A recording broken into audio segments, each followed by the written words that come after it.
Yes, and welcome to Book 101 Review. Book 101 is all about the books that I read for the last 40 years. And today I have my special guest.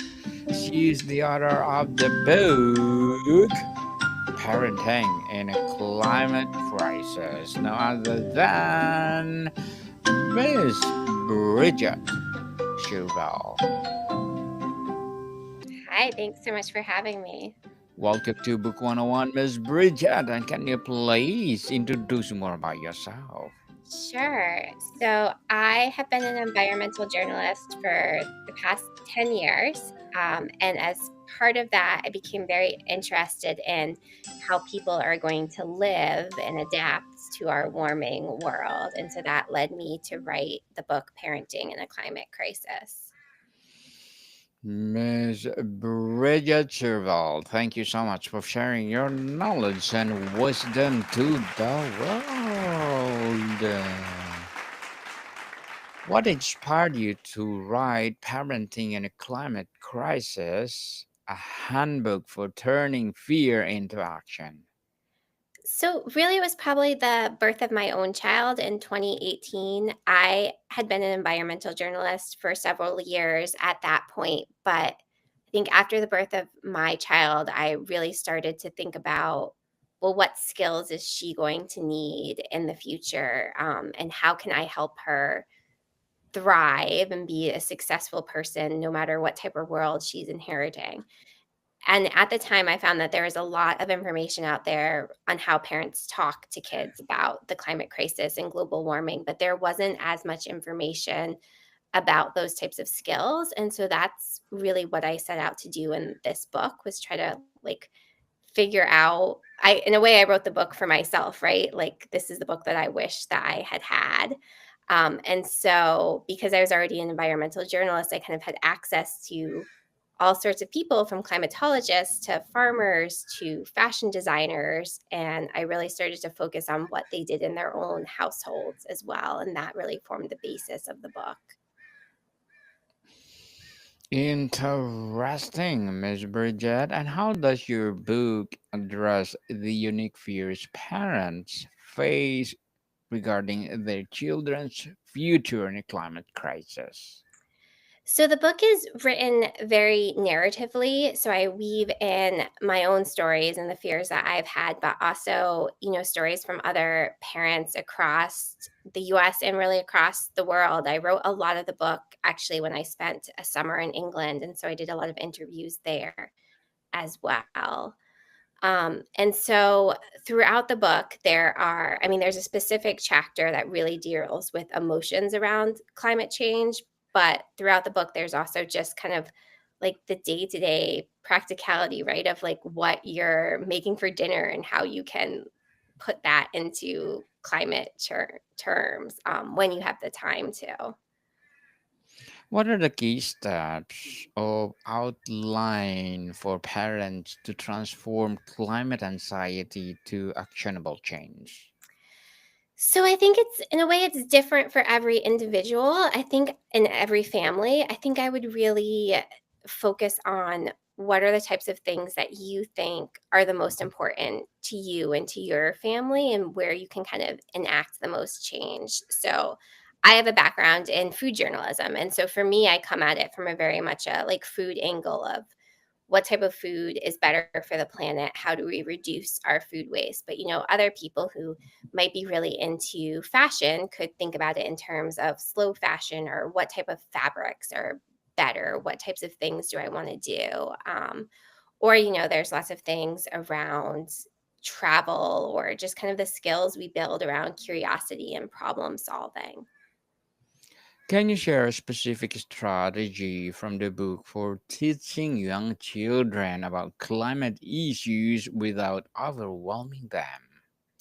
Yeah. So I think that one of the things that I, put into the book and that I do with my own child is to think about it in terms of like everyday actions and things that you're doing, right? Like if you're taking your kids grocery shopping, it can be very simple to kind of make it a scavenger hunt of, okay, like we're going to try to find food that doesn't come in plastic today, right? And then you can talk about, oh, well, we don't want to find food that comes in plastic because plastics are made from fossil fuels. And what are fossil fuels? Well, they're a type of energy, and they're a type of energy that warms the planet, and it's bad when the planet gets too warm. And so those are types of conversations that I like to have because they're kind of those everyday actions, and you can kind of build off of them as your kids grow up. Definitely. And how does your handbook cater to parents with varying levels of knowledge about climate science? Of course. So there's a whole chapter at the beginning of the book that's really based on, like, how we talk about climate. And so a lot of that has kind of the terms that will hopefully help you as a parent feel like you're more knowledgeable, right, in terms of what the difference is between weather and climate and how we know that the climate is changing. But I also think, one of the things that I have learned through the process of writing the book is that it's okay to really be like, hey, I don't know, but maybe we can figure this out together. And so there are tools in the book as well of how you can kind of help answer those questions that your kids might have that you might not know the answer to. Yes, for sure. And Miss Bridget, what role does community action play in the parenting strategies you propose in the book? So parents, are kind of in this incredible place, especially when your kids start to be in any sort of like formalized education school, because you're all of a sudden thrust into a world with all these different types of people who you probably wouldn't have met in your everyday life. And so that's a great way to kind of build community. And it doesn't need to be talking about climate change all the time. It can be talking about the things that matter to your community, right? Like it could be like, oh, energy is so expensive. Electricity is so expensive where we live. I decided to do this instead. And oh, hey, it is like renewable and that's better for the planet. It can be like little things that you get into on a day to day basis. And I think when you start to build that community, it takes time, but it also makes you feel like you're not alone. You're not alone, people, and very well said, Miss Bridget. Very well said. What practical actions do you recommend for families to reduce their environmental footprint at home? So, one of the easiest things for most people to do is to really think about the food that they're eating, right? And that doesn't mean that you need to be a vegetarian. It probably does mean that you might need to eat a little less meat than you are, but it can also be something such as thinking about where you're buying your food and what type of packaging it comes into, or if you're wasting a lot of food. A really fun activity to do with kids, although it is a little messy, is to really do a waste audit. And the book kind of explains how to do that, right? To how to kind of go through your trash with your kids and figure out what types of food that you might be wasting and how you can waste less of it. And that is a huge climate action. Definitely. Educate your children's people. And what challenges did you face in writing the book that's both parenting guide and a call to climate action? I mean, I think one of the challenges is just that everything is changing so quickly, right? In terms of where we are and how much the world has warmed above pre-industrial levels. So it was really kind of like going back through and trying to keep the book as relevant and almost evergreen as possible while knowing that some of those like basic facts and statistics were going to be constantly changing. Miss Bridget, can you share an example from the book of a family that successfully turned climate fear into meaningful action? Yeah, so there is a teenager that I interviewed for the book named Cash Daniels, and he was on a family vacation in Florida when he noticed plastic waste in the water where he was. And he also had earlier that day seen a sea turtle, and he kind of himself put together the connection of, oh, that plastic could hurt the sea turtle. So instead of just being worried about it or not doing anything about it, he went back to his home in Tennessee, and he kind of started to organize river cleanups around plastic waste in his local community. And he has made an incredible difference. He's collected thousands upon thousands pounds of waste, and that was something that he did from a very young age and that he kind of put together just from when he was on vacation with his family. Miss Bridget, how do you incorporate diversity, equity, and inclusion into your advice for climate conscious parenting?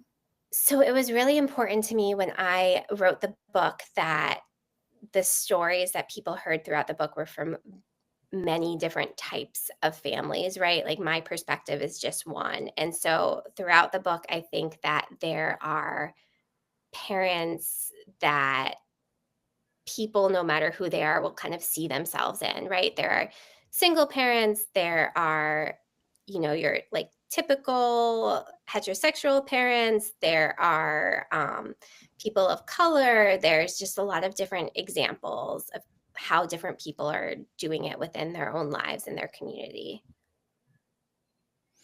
Definitely. And Miss Bridget, what practical actions that you will advise for those parents out there to combat climate change nowadays? So, one of the best things that people can do is really to talk about it with their friends and their neighbors. And that was the piece of advice that I really didn't like when I started writing the book. I felt like it wasn't enough action, but the climate crisis is something that we just don't talk about enough. And the more we talk about it, the more kind of ideas for solutions, practical tips in our everyday life that might come up with our friends and our neighbors and our family members. But it's also, something that then starts to propel actual systematic change. Another thing that I think is great to do is to contact your elected officials and make it clear to them that you want climate action. Climate action, indeed. And Miss Bridges, and as an author, a debut author, what are your short term and long term goals? Um, I mean, right now I'm really focused on just getting the word out about my book. I am hoping to do more writing and write more books, all with an environmental focus. And good luck to your goals, Miss Bridget. And looking forward for more success. And Thank what you. would be your piece of advice for those people out there who want to be an author like you? Oh, I mean, I think you just have to do it. And I know that probably sounds a little cliched, but I think writing a book was something I thought about for a very long time. And then one day I just kind of sat down and was like, okay, I'm going to do this. And what do I need to do it? And I started making up plans for myself based on that. How do you suggest parent navigates feeling of guilt or helplessness about the climate crisis? And thank you for your advice, Miss Bridget. I think, it's not something that I worry too much about anymore. I mean, I think that everybody kind of has their own strategies for coping with when they're feeling guilty or sad. One of the best things that I like to do is just to get outside. That always kind of makes me feel better, right? When I shut off my phone and I'm just like outside in nature.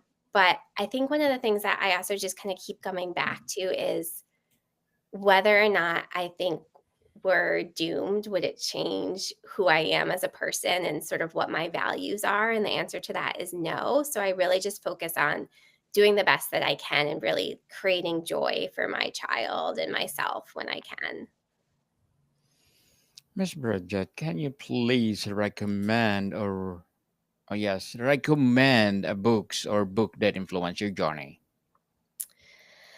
Oh, I mean, There's so many books, but I think, What If We Get It Right is one of my favorite kind of recent kind of climate change books. You know, I love reading Bill McKibben's Substack on a regular basis, which isn't a book, but his newsletter, I think, always makes me feel really hopeful and also gives me great tips for things that I can be doing in my own life.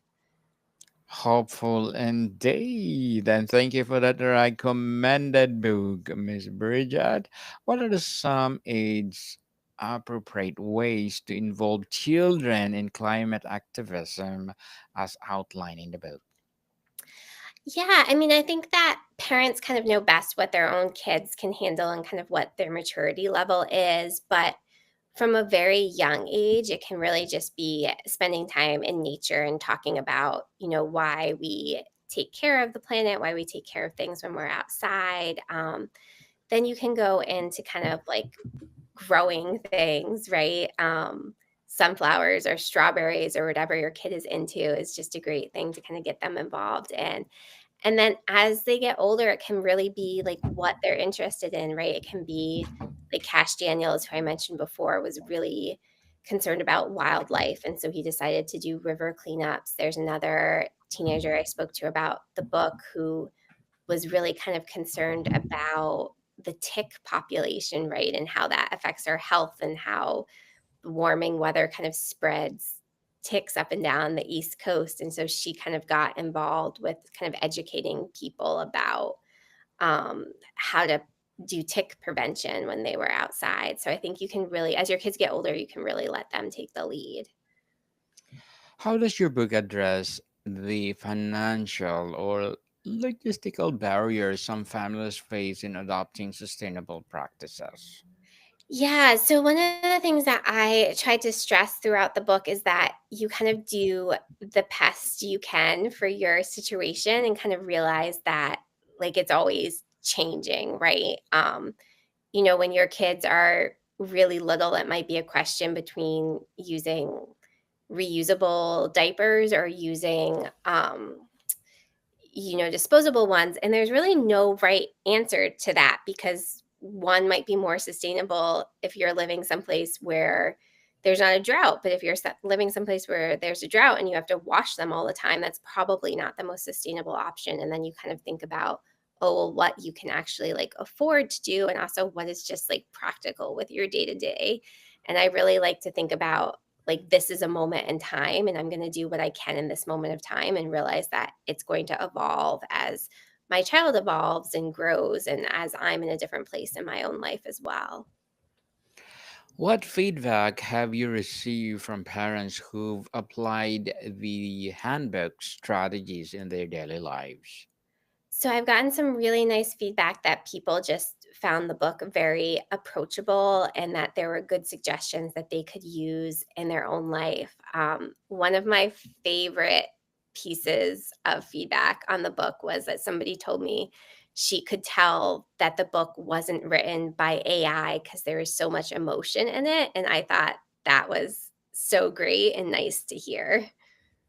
Definitely. And congratulations for that, Miss Bridget. And we are looking for more climate advocacy books that you will create. And what or how do you see the role of parenting evolving as the climate crisis intensifies in the coming decades? I mean, I think it's just something that more and more parents are thinking about. I also think that parents can be such a powerful voice and advocates for the issues that they're concerned about, especially when it affects their kids. And so I think that there's a lot of potential for more movement around climate solutions that will really be created and kind of propelled forward by parents. Yes, definitely. And Miss Bridget, before we wrap up our discussion for today, I'm inviting you to please to listen to my other podcast, people.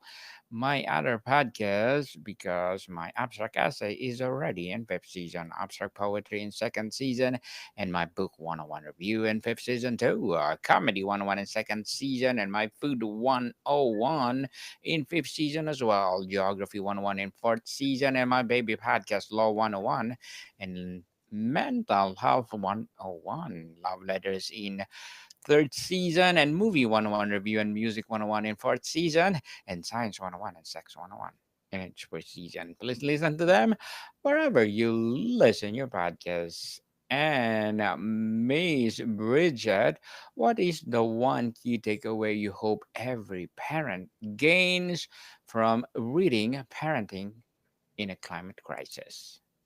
I think the one takeaway that I would say is just that everybody can make a small difference and that it's okay if you screw it up. It's better to just be trying to do something. Definitely. Miss Bridget Shirvell, thank you so much for sharing your knowledge and wisdom to the world. So, can you please invite our listeners to support parenting in a climate crisis? Sure. So you can go to my website, brieshirvell.com, and that will, have links to different ways you can buy the book depending on where you are, and also have a link to sign up for my newsletter. Yes, people, let's support Miss Bridget Shirvell, because if you support her, for sure, more and more and more empowering books like this to come. So, Miss Bridget, thank you so much for your time. Thank you for having me. More to come, people. See you soon.